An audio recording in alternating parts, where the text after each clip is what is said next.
So, Hunul, tell us what you do and why you do it. Yeah, sure. So, hi everyone. My name is Hanul Kim. I'm a founder and CEO of BBB Become a Better Bilingual Presenter. And I help professionals who either work in multinational companies or even own their own business. I help them with their public speaking so they can speak with more confidence and verbalize their value. What is the need for this that you're running into or that you see so often? Like, how do you help them specifically to grow and what is it for? Yeah, so I see so many people, especially from Asia. They have the best product, the best service, but they cannot verbalize their value. So they often get overlooked or Mm, undervalued because of their presentation skills, how mm, they can verbalize their value, how can they sell themselves or their product in front of Americans or the Europeans because they are just used to that Korean way or the mm, Japanese way of humbling themselves, underselling, or just following the script. So mm. I help people almost like perform on stage. So kind of break out of their shell and communicate in the way that the audience would understand. That also may involve doing things that you're not used to doing in your own culture, maybe using some hands, using a lot of face, exaggerating. It seems like you're exaggerating, but for an Italian person, that's not exaggerating. That's, how you talk. So the point here is not to change who you are, but being a little bit more strategic because Mm. in order to connect and communicate with your audience who is not Korean and who is not used to this very sterile, humble way of speaking, you are kind of speaking in their language. So I help people level up their speaking performance under very high pressure situations. How do you do that? How do you get a person that's been speaking for, a large portion of their life in their second language? And how do you kind of get them over those blockers of like, oh, I don't want to use my hands? How do you do that? Yeah, so I tell my clients all the time, look, you don't have to look like a clown and you don't have to talk this way majority of the time. Listen, like I don't use my hands, I don't use my face like this, and 99% of the time I just talk in a normal voice, I don't use my face too much, but Right. under that one critical moment where you Mm, have one shot and one shot only. Maybe it's a keynote speech that you're delivering, or maybe you've been invited to speak as a panel on an international conference, or maybe you're on a business trip to Germany and you have to present in front of your potential clients in the boardroom. So, under that critical moment, I just tell my clients, look, you just have to do this for 30 minutes or an hour. Just pretend that you are on a stage and you have to perform. I also like to draw an analogy of an athlete. Let's say you're training for the Olympics. You've trained for 4 years, but on the Olympic day, if mm, you trip, no one's going to care. If you've worked so hard for the past 4 years, you're not going to win a gold medal. Same mm. thing. It doesn't matter if you spend hours and hours just memorizing, practicing your script, but when you walk into that boardroom and you suddenly freeze, and your mind goes blank. Mm. They don't care how hard you worked. So I specifically work with people who have to really make an impact or impress the audience. They cannot afford to mess it up. So that's where I come in with my background. Yeah, I love that. Um, Can you share with everybody here, like, what was your journey like in going mhm. from learning to just taking stages? And you've done TV anchor, right? And you've done all this stuff. Like, how did that happen? Because so many people are scared of that. So how did you do that? Yeah, that's a great question because it was never planned. I started my media career kind of later. My TV job was my third job out of college. My first job out of college, I was a sales rep in Washington, D.C., working in IT sales. My Mhm. second job, I was working at a semiconductors company in Shanghai, China, speaking in Chinese, messing up on my job every day because I was not speaking Chinese fluently. I was a hiring accident. They hired the wrong person for the wrong job. And then I had to come home because my sister passed away, actually. So I was back in Korea. I didn't know what to do with my life. Mm, And my mom saw me just bumming around the house, watching TV. And she's like, "When are you going to get a job?"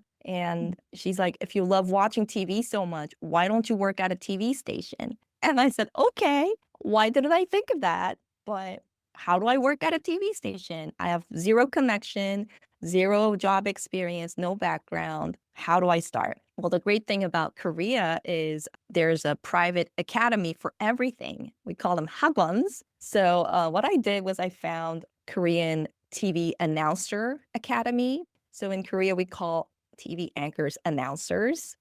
I still remember that day. I walked in there and I asked, "Can someone like me become a TV person?" The lady was like, "Yes, yes, you can do it." And I thought she was just trying to sell me something. Like, no way. I'm just like an average college graduate, mm, never had any experience in TV. But so what I did was I took the course for 2 months.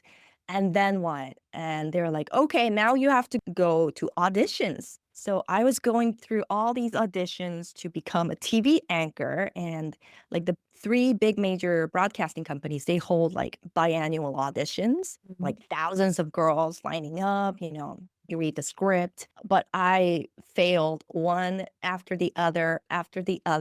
And the highest I could get was maybe round two. But they also have like a written test because they're mm, sometimes looking for, anchors slash reporters. So you still need to be able to write essays and stuff. So it was like, oh my God, maybe this is not my thing.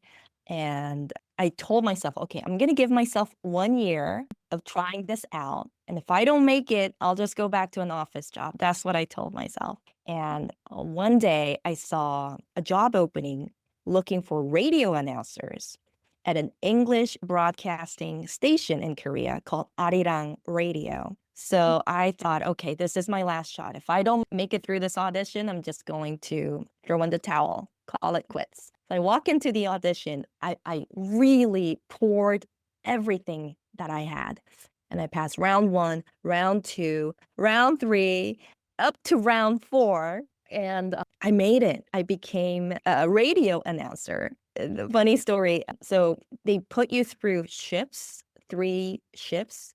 And I'm mhm, not a morning person at all, but they put me in the morning shift, which means my job was to read the radio news, the 5 minute radio news at the top of the hour. So mm, I had to get into work around like 6 in the morning. But the funny thing is, I just loved getting up in the morning.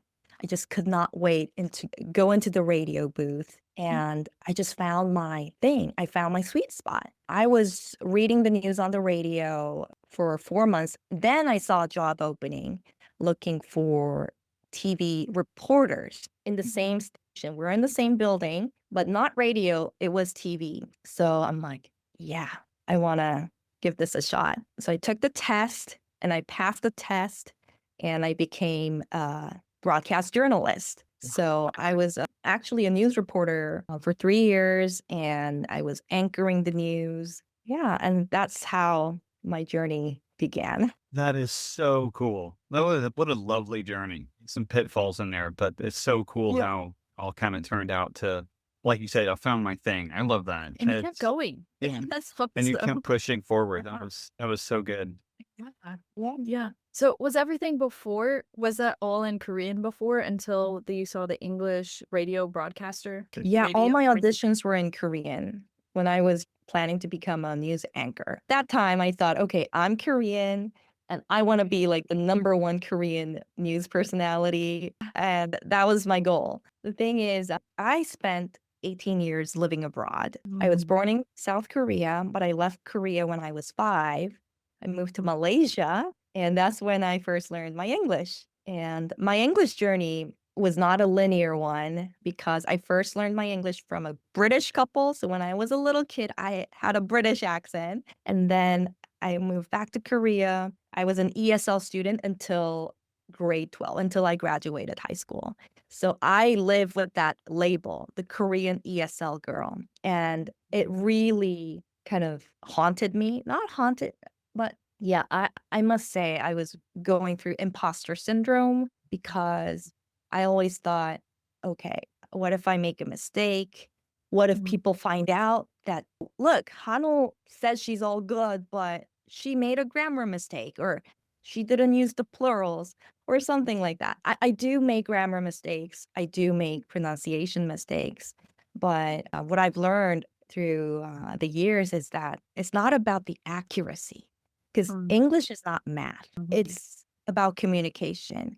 And it's more about personality and character than how accurate your grammar and your pronunciation is. So that's something I tell my clients all the time. Yes. It's an art, right? Yeah, It is art an art. more than a science. I feel like a lot of people they they kind of engage with this art, right? This language as art, and they say to themselves, "There's no way that I could do that in another language." Like in my Mhm. own language and my native tongue, sure, but Mm. not my second language. I there's no way that I could sound that good, or no way that I could be that confident, or no way that I can do this. We have students now who will say the same thing, and I will say, actually, I could listen to you read a book. And they're like, no, I make too many mistakes. And I'm like, no, that's not as important as the impact that you Mhm. have, people that are listening to you. So I think it's so fascinating. I think it's amazing because it's just a Yeah. testament. Just because, you were born somewhere else doesn't mean that you can't have the impact.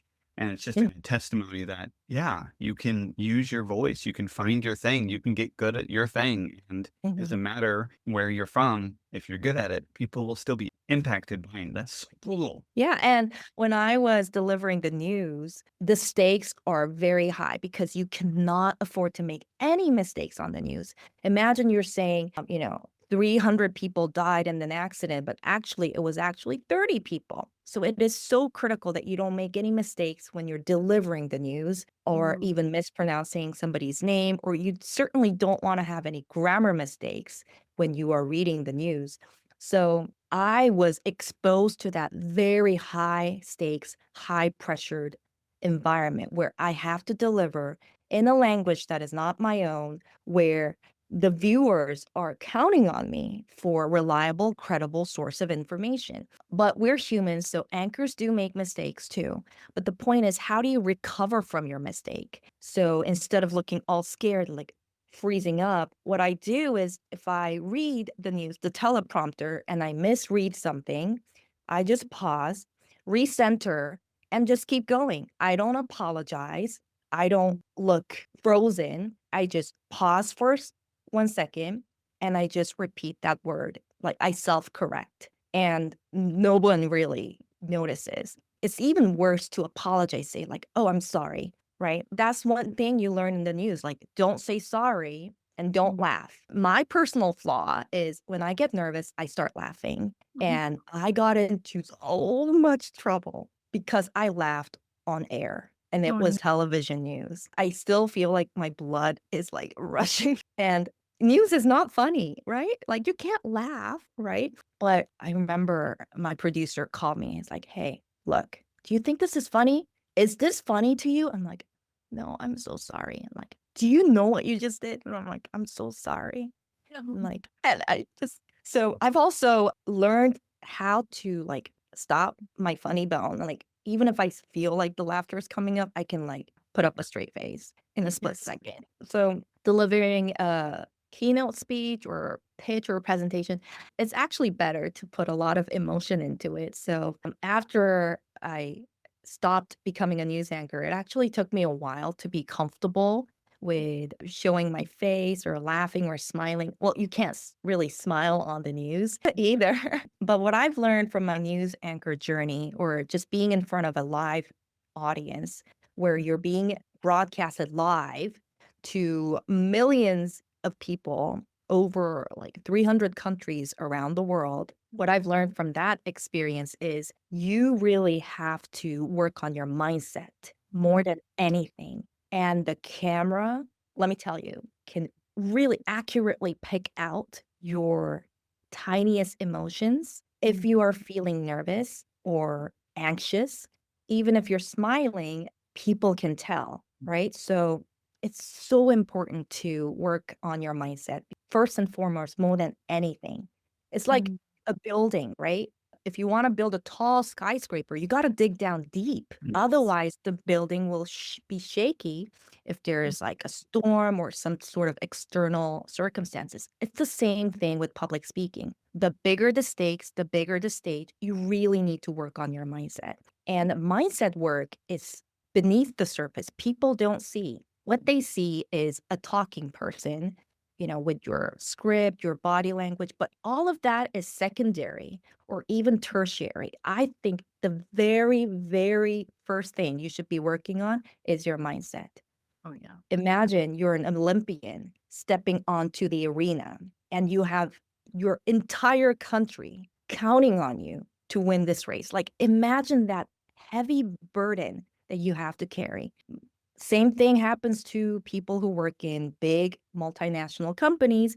You have to do this meeting in front of the CEO, and the chairman is there, and everyone, your team is counting on you, like, not to mess up on this presentation, right? Or if you are a business owner, this deal, if you close it, could be like millions of dollars, right? Oh, yeah. So, how do you overcome that pressure? And how do you still perform at a high level despite all of this happening in a second language? The answer is mindset. I 100% agree with that. We work on it some as language learners, right? When you're trying to get out there and just start speaking. Just get out there and talk to an actual native speaker who doesn't speak your language at all. That Mhm. takes a little bit of something. And there's a lot of people that stop right there. They're willing to do all the practice at home and online and watch movies and be satisfied with understanding it, but they don't ever work enough on their mindset in order to step out the door and actually start speaking to somebody. It's terrifying, to be honest, in a lot of ways. But once you do it a few times, you realize, oh, it's actually not that scary. It's okay if I mess up here. It's okay if I do this. But something like you're talking about this public speaking when so many people are counting on you or watching you and you have this one shot, it might not be okay to just stumble on your words or to misspeak something, right? So it's a whole Mhm. other level with mindset. Yeah. You have the mindset down here and the foundational work in your second language, but then you get up here to where, okay, now the stakes are high. Now Mhm. what?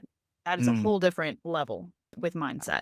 How do you work with people to kind of help them through the presentation, through the mindset shift, through Mhm. the nerves as they get up there? What are one or two or three things that you help people to do in that setting to improve their English to the point where they can do that? They can land that sale, they can do that pitch well. How do you do that? Yeah, that's a great question. So I have 3 steps on how not to mess up on your next presentation.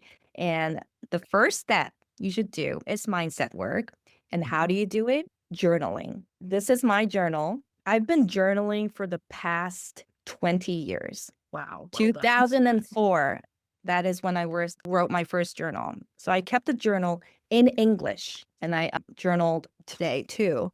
So the key to me still maintaining the level of English that I can speak, despite living in Korea for the past 10 years, when I was living in China, I was journaling in English. So I purposely journaled only in English, not in Korean. So journaling is actually great for mindset work. It improves your public speaking because number one, it creates clarity.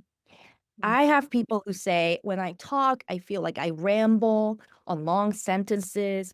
It's because you haven't had the thoughts organized in your head. So it's not clear here. Of course, whatever's coming out will not be clear either. It also helps you reflect on your emotions. And some people struggle with conveying emotion when they're speaking, but this really helps you anchor your emotions. Also, it works in both ways. It helps you be more in tune with your own emotions, but it also helps you block out the noise and the voices in your head, the imposter syndrome.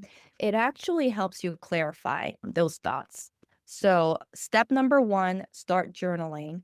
And I have a guide that walks you through the whole process, which will be available at the end of this video. The point is not to write an essay every day. For me, I set a timer. Now I'm used to this, but just journal for 10 minutes. Whatever you have After 10 minutes, just stop writing. Sometimes journaling can be intimidating, and people stop journaling because they feel like, I don't have time to journal right now. The thing is, the habit forming is more important than the actual content. Sometimes I just write a few words and I stop. So, journaling, first step.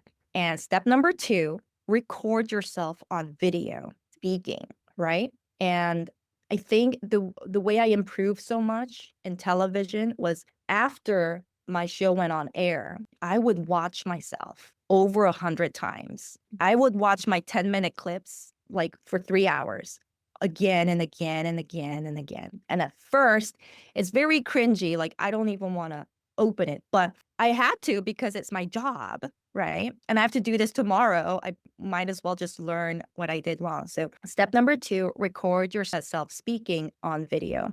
It really gives you an objective view of how you look and sound in front of other people.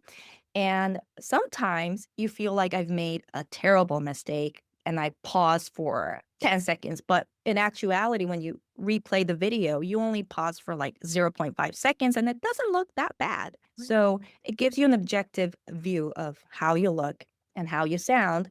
And step number three is analyze the video.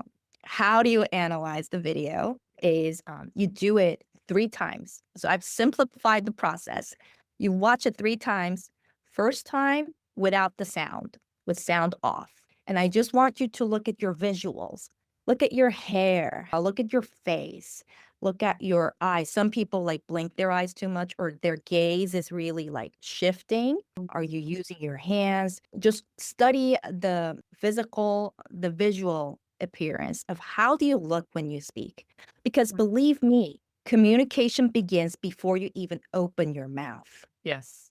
So how you look actually communicates a lot. So Yes. if you are saying like, be confident, but you look really scared, you're tense, or whatever you're wearing, it doesn't really match the professionalism that you are trying to convey. Yeah. So visual appearance actually accounts for almost 70% of communication. Analyze how you look.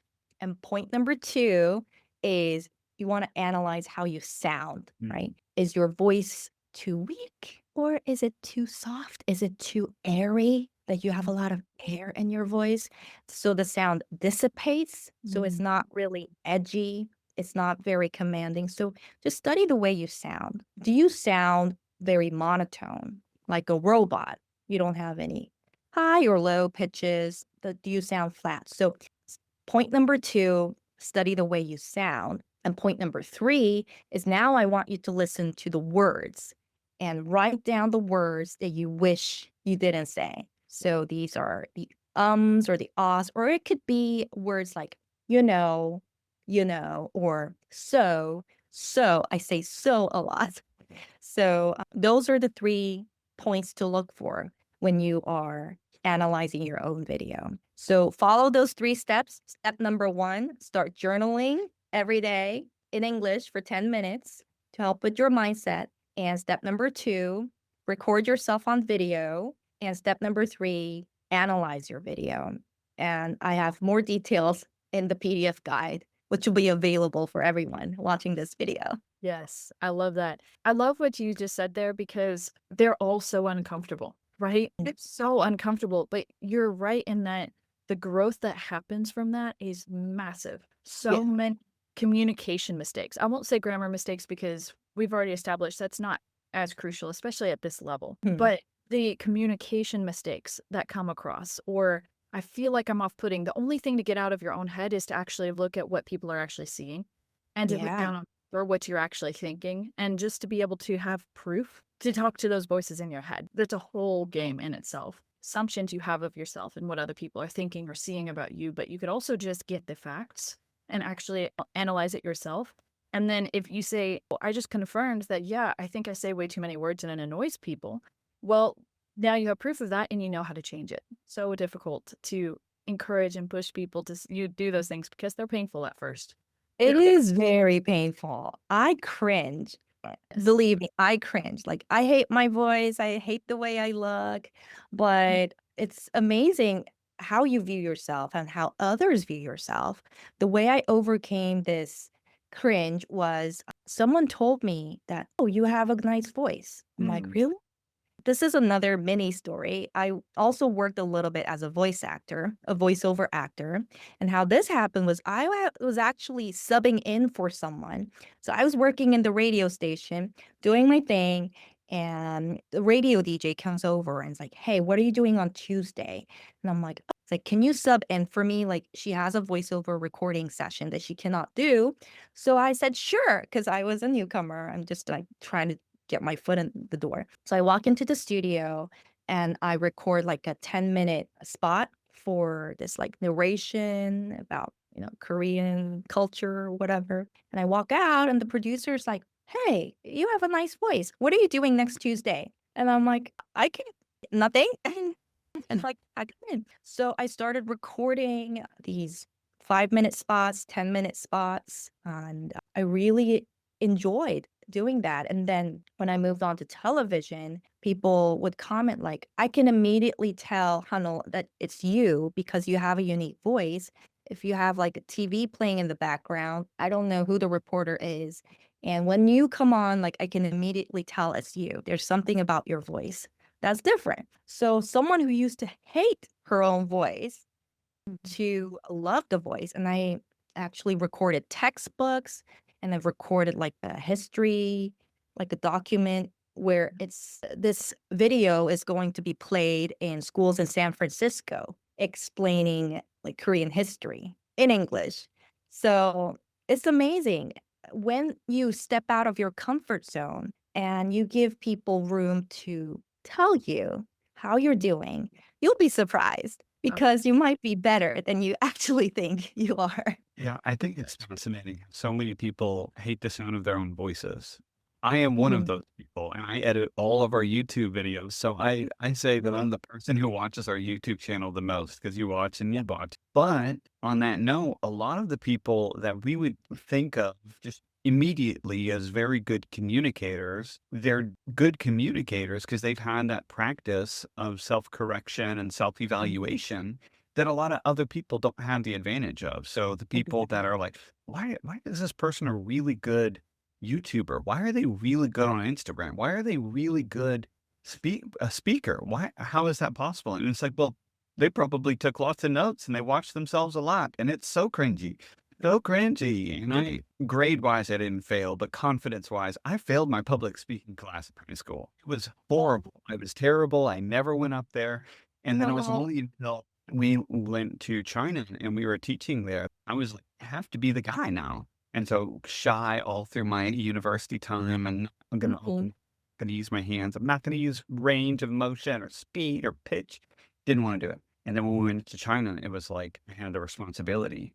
So I Yes. have to be expressive. I have to be that, crazy teacher who uses big hand motions, standing on Mhm. desks, shouting at my So students in the back of the A room little much. maybe sometimes. But yeah. because of that self-evaluation, that self-correction, that kind of mirror that I was able to put up for myself, I was able to have a greater range of expression. And Mhm. it changes everything. Uh, Absolutely. When you're on television, you have to show up at 120% because the camera or on stage, everything just diminishes by 20 to 30%. Mm. So I used to drink this concoction to boost my energy up, which is a combination of Red Bull and Mountain Dew. I call it the go go juice because, there are some days I don't feel confident and I have to show up in front of the camera. I don't feel like showing up, or I Right. feel like the dumbest person ever. And I have to be sitting next to these scholars and I have to pretend that I'm smart. And sometimes, if I don't have that energy or the confidence, I would chug down my go go juice and I'm like really like sugar high, energy high. And I walk in there, the on air sign comes on, and I'm just like talking and talking, pretending to be someone else. And when the lights and camera goes off, I crash. But the thing is, when I speak at my normal pitch and my normal volume, I've heard producers who say, like, "What's wrong with you? Like, you look tired or you sound tired. Is everything okay?" And especially for morning shows, they're like, "Can you up your pitch a little bit higher? Because your pitch is a little bit too low and it's too like depressing or dampening. So that's another quick tip.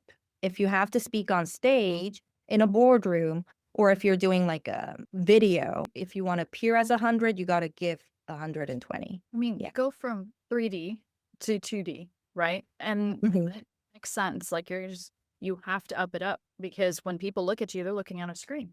So it's true with YouTube as well. Some people ask, well, like, do you guys communicate like this often? Is this how you normally converse at home? And we're like, that would be a little weird. Now with my kids, sometimes to get their attention, I might use a lot Yeah, of yeah, yeah. visuals, Yeah. right? But not like if we're just talking about our finances this month. No, not just for fun. But And like you were saying, having somebody around you to have that kind of coaching style, that person who can actually give you feedback to say, no, you actually do sound good. Amber does this to me a lot because low voice, or I'll talk very, very monotone. I'll talk back in my throat. I'll just be relaxing because I'm tired. And she'll tap me on the side, she'll tap me on the shoulder, like, hey, a little higher, a little yeah, come on, play with the voice, play with your instrument. Thank Yeah. you so much for all of this. This has been awesome. Like I've loved this. This is amazing. So Oh, thank you so much for having me. yes, So, Hanu, where can people find you? So you can find me on Instagram at Coach Hanel, or you can sign up for my freebie that is underneath this,